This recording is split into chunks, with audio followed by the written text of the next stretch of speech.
Oh iya, mau habis ya? Sabar ya. Udah mulai, Sis. Udah mulai kan? Belum record itu. Udah. Udah record Udah belum? mulai, Sis. Mulai, Sis. Udah Udah mulai. ke-record belum? Udah mulai. Udah. Assalamualaikum warahmatullahi wabarakatuh. Perkenalkan, nama saya Siska Apriliani. Di sini saya dari kelompok 4 akan menyampaikan materi mengenai akuntansi biaya pengadaan dan pertumbuhan peternakan. Yang pertama itu perbedaan persediaan biasa dan aset biologis PSAK 69. Slide ini membandingkan persediaan biasa dengan aset biologis. Nah, untuk persediaan biasa sendiri itu biasanya nilainya cenderung tetap atau statis, barangnya hanya disimpan untuk dijual, dan biaya penyimpanan dicatat sebagai beban operasional. Contohnya seperti barang di gudang. Lalu, kalau untuk aset biologis PSAK 69, itu nilainya dinamis karena hewan terus tumbuh. Biaya pemeliharaan seperti pakan, obat, dan perawatan dianggap investasi untuk menambah nilai aset, dan nilai aset dapat meningkat seiring pertumbuhan hewan. Contohnya seperti sapi, ayam, kambing, dan ikan budidaya. Lalu selanjutnya itu ada peta perjalanan fase praproduksi, di mana tahap 1 itu ada pengadaan dan pembibitan, di mana hewan dibeli atau dibibitkan, lalu semua biaya awal dicatat sebagai nilai aset biologis. Lalu ada tahap kedua, yaitu pembesaran dan pertumbuhan.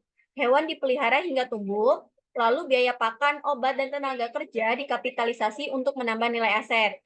Nah, nilai hewan meningkat karena pertumbuhan fisiknya. Lalu ada tahap ketiga, yaitu penyesuaian nilai wajar, di mana saat mendekati masa panen atau produksi, aset dinilai berdasarkan nilai wajarnya. Selisih kenaikan atau penurunan nilai dicatat sebagai keuntungan atau kerugian di laporan laba rugi sesuai PSAK 69. Selanjutnya akan disampaikan oleh rekan saya. Baik, selanjutnya kita akan masuk ke tahap 1, yaitu menghitung nilai awal pengadaan. Yang dimana pada saat pembelian bibit, itu terdapat biaya-biaya yang lain, seperti biaya transportasi dan karantina, serta perawatan awal. Nah, total biaya ini itu merupakan akan dikapitalisasi sebagai kapitalisasi awal. Nah, adapun syarat untuk pengakuan aset biologis pada PSAK 69, yaitu yang pertama, entitas memegang kendali penuh atas hewan tersebut. Yang kedua, itu terdapat potensi manfaat ekonomi di masa depan. Dan yang ketiga, nilai asetnya itu dapat diukur secara pasti dan andal. Nah, adapun aturan pengukurannya itu dapat diukur dengan nilai wajar dikurangi biaya untuk menjual. Tetapi ada pengecualian jika nilai wajar awal itu tidak bisa diukur secara andal akibat ketiadaan harga pasar, maka boleh gunakan biaya perolehan. Nah, selanjutnya itu ada mekanika akuntansi fase pengadaan. Nah, contohnya itu eh, misal kredit kita mengeluarkan kas sebesar 153.500.000 untuk membeli bibit tersebut. Nah, bibit tersebut tadi itu masuk ke dalam aset biologi dan dalam aset biologis juga itu ada biaya-biaya yang lain seperti biaya transportasi tadi, karantina dan vitamin serta biaya beli bibitnya yang tadi. Nah, semua biaya itu dikapitalisasi ke dalam aset biologis. Nah, terkadang itu terjadi kesalahan, yaitu pada saat mencatat biaya, yang dimana kadang biaya transportasi dan karantina itu dicatat sebagai beban operasional. Padahal dalam PSAK 69, semua biaya yang diperuntukkan untuk mendapatkan bibit tersebut ke lokasi hingga dalam kondisi siap tumbuh itu mutlak harus dikapitalisasi ke neraca. Nah, selanjutnya itu tak ada dua, yaitu yang dimana pada saat tahap pembesaran itu ada biaya pakan, obat, vitamin, serta kandang.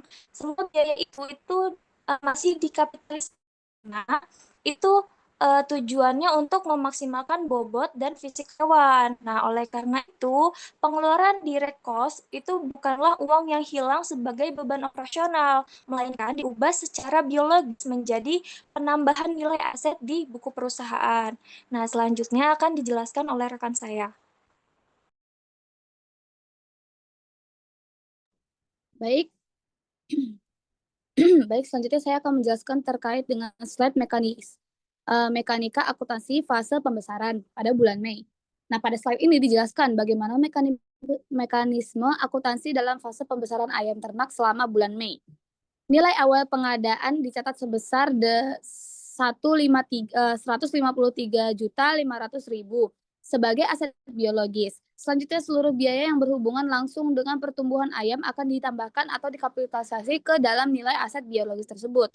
Setelah seluruh biaya ditambahkan, maka nilai buku aset biologis meningkat menjadi 167.500.000. Hal ini menunjukkan bahwasannya selama proses pembesaran, nilai aset terus bertambah seiring adanya biaya pemeliharaan dan pertumbuhan. Slide selanjutnya adalah di sini dijelaskan perbedaan antara aset biologis dan aset tetap non ternak. Di sebelah kiri terdapat aset biologis berupa hewan ternak atau kita dilihat di situ ada ayam ternak. Nah, aset ini tunduk pada PSAK 69 karena memiliki karakteristik hidup dan dapat bertumbuh. Oleh sebab itu, biaya pemeliharaan yang berhubungan langsung dengan pertumbuhan ayam ini akan dikapitalisasi sebagai aset biologis. Selain itu, aset biologis biasanya diukur menggunakan nilai wajar pada akhir periode. Sedangkan di sebelah kanan ada aset tetap non ternak seperti kandangnya, gedungnya itu. Aset ini mengikuti PSAK 16 karena merupakan infrastruktur dengan masa manfaat jangka panjang yang relatif pasti. Berbeda dengan ayam, kandang tidak mengalami pertumbuhan biologis sehingga perlakuannya menggunakan penyusutan secara periodik. Contohnya jika kandang dibangun dengan biaya sekitar 240 juta dan dipakai selama 20 tahun, maka akan muncul beban penyusutan sebesar 1 juta per bulan. Jika nilai bangunan kandang dipisahkan secara mutlak dari hewan ternak tersebut. Nah, slide selanjutnya kita membahas terkait batas kapitalisasi biaya operasional peternakan versus kantor. Di slide ini menjelaskan perbedaannya. Biaya yang terjadi di dalam zona peternakan atau yang berhubungan langsung dengan pertumbuhan ayam dapat dikapitalisasi ke aset biologis.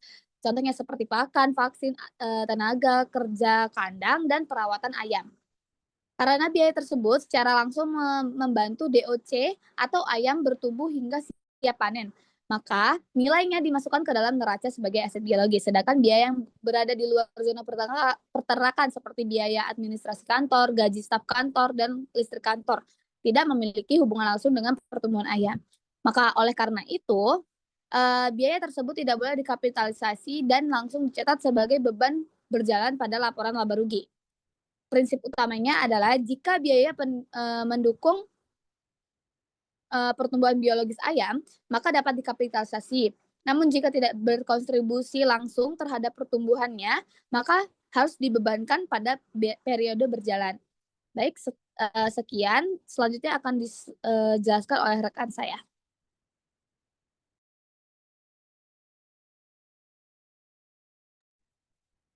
Baik, untuk selanjutnya ini ada matriks diagnostik kapitalisasi dan pembebanan yang dimana di sini ada beberapa jenis pengeluaran. Yang pertama itu ada pembibitan atau DOC atau PANDET yang dimana ini masuk ke dalam neraca atau dikapitalisasikan.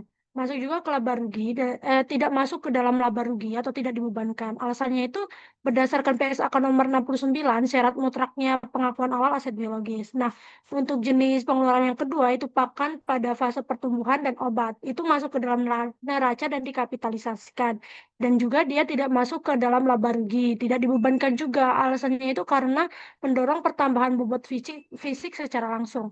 Nah, untuk yang jenis pengeluaran yang ketiga itu ada gaji pekerja pemelihara kandang yang dimana ini tuh masuk ke dalam neraca dan dikapitalisasikan tetapi tidak masuk ke dalam laba rugi dan tidak dibebankan. Alasannya berdasarkan PSAK nomor 69, tenaga kerja langsung itu pemicu pertumbuhan biologis.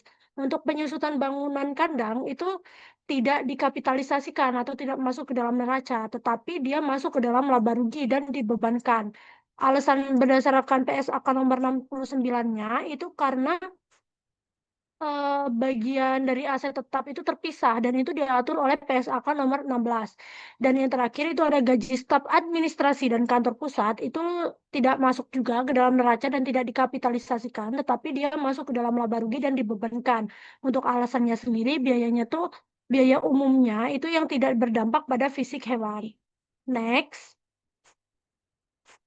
Untuk tahap yang ketiga, itu ada momen kebenaran penilaian wajar, yang dimana ini tahap terakhir dalam fase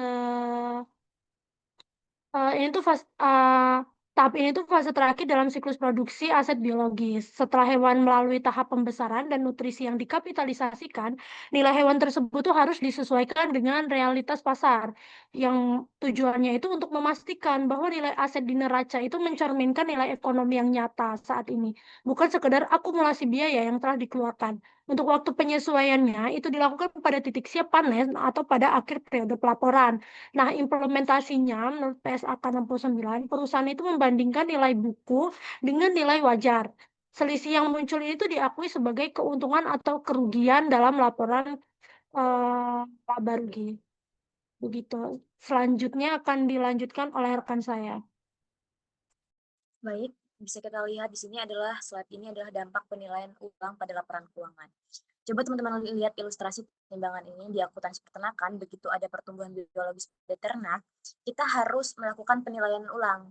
Dampaknya langsung berimbas ke dua laporan keuangan sekaligus. Kayak secara seimbang itu bisa kita lihat di nilai aset biologis kita naik sebesar 7 juta di posisi debit. Artinya apa? Nilai kekayaan peternakan kita bertambah karena hewan makin besar atau makin berkualitas.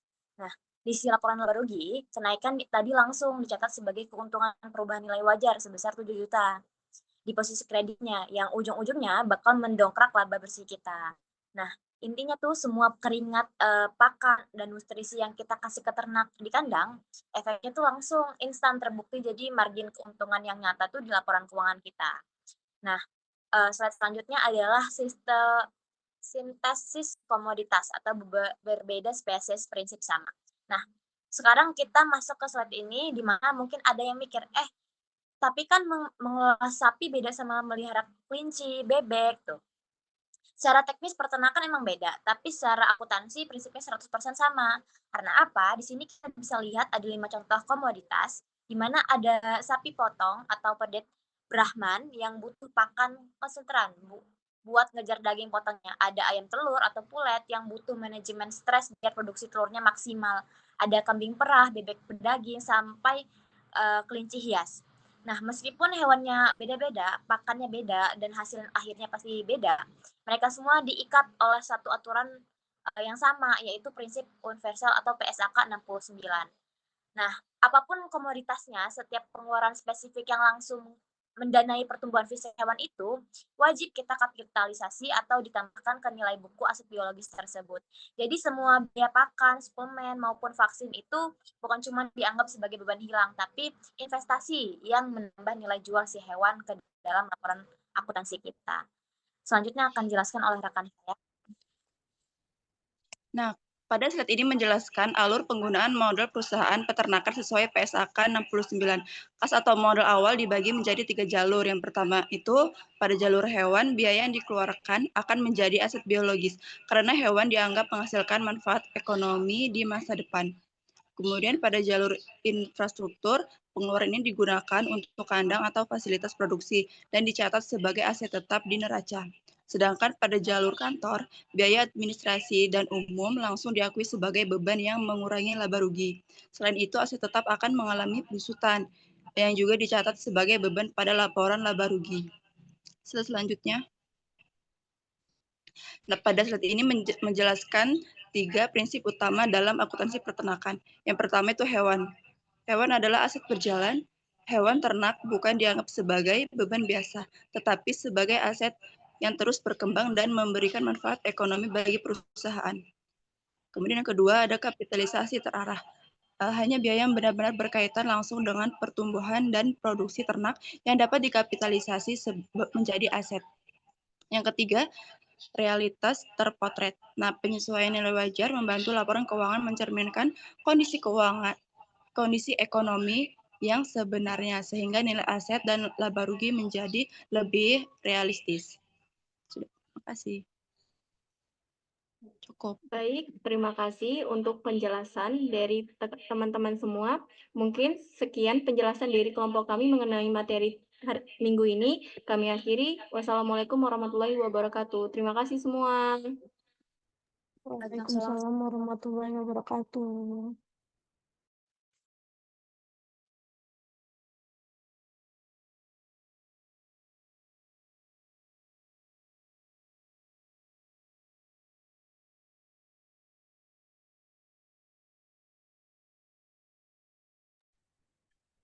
Nanti dipotong. Stop share. Nah, record.